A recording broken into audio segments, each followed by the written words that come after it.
Saya coba membacakan ini, Bapak-bapak sekalian, supaya mungkin sedikit terbuka sebenarnya undang-undang pondok pesantren itu seperti apa. Tapi paling tidak ada beberapa hal mungkin yang ingin saya sampaikan ke Bapak, Ibu, saudara-saudara sekalian. Jadi sebenarnya Bapak-bapak, latar belakang keluarnya undang-undang ini adalah pondok pesantren ini tumbuh dan berkembang di masyarakat dengan kekhasannya.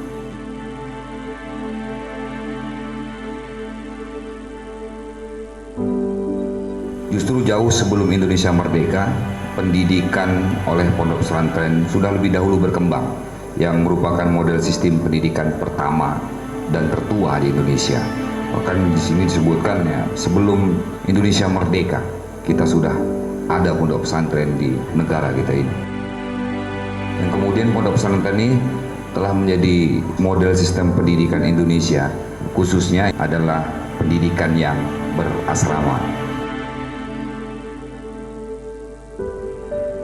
Kemudian saya mengutip beberapa yang disampaikan oleh almarhum Gus Dur Abdurrahman Wahid tahun 98 yang menyatakan bahwa ada 3 elemen dasar yang membentuk pondok pesantren. Yang pertama, pola kepemimpinan pondok pesantren yang tidak terkooptasi oleh negara. Yang kedua, penggunaan kitab rujukan umum yang digunakan berabad-abad lamanya. Yang ketiga, sistem nilai yang digunakan adalah bagian dari masyarakat.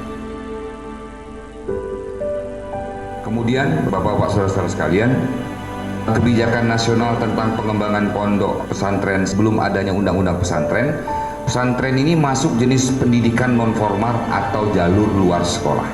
Dampaknya, output pesantren belum terlalu dihargai. Kelulusan dari pesantren tidak memiliki civil effect bagi alumninya untuk mengambil pekerjaan profesional sebagai halnya lulusan sekolah yang lain. Kebijakan pemerintah dalam bidang pendidikan masih menempatkan sistem sekolah sebagai mainstream atau arus utama, sementara pesantren menjadi bagian komplementernya. Kemudian yang terakhir, dampak yang terjadi, pesantren semakin berkembang dalam jumlahnya, tetapi mutunya rendah karena belum mendapat dukungan pemerintah melalui formulasi dan implementasi kebijakan memberdayakan pesantren.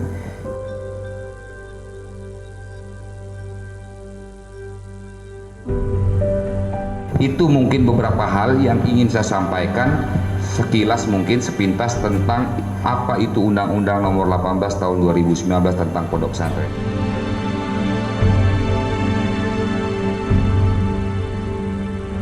Mungkin isinya banyak yang lain, tapi ini kita rangkum, kita ambil yang ada hubungannya juga dengan pemerintah daerah Kabupaten Waikanan, sehingga juga Bapak-bapak tahu apa yang bisa dilakukan pemerintah daerah, kemudian kita juga tahu apa yang mesti kita lakukan. Itu saja mungkin yang bisa saya sampaikan. Mohon maaf atas segala kekurangannya. Wallahu muwaffiq ila aqwamit thoriq. Wassalamualaikum warahmatullahi wabarakatuh.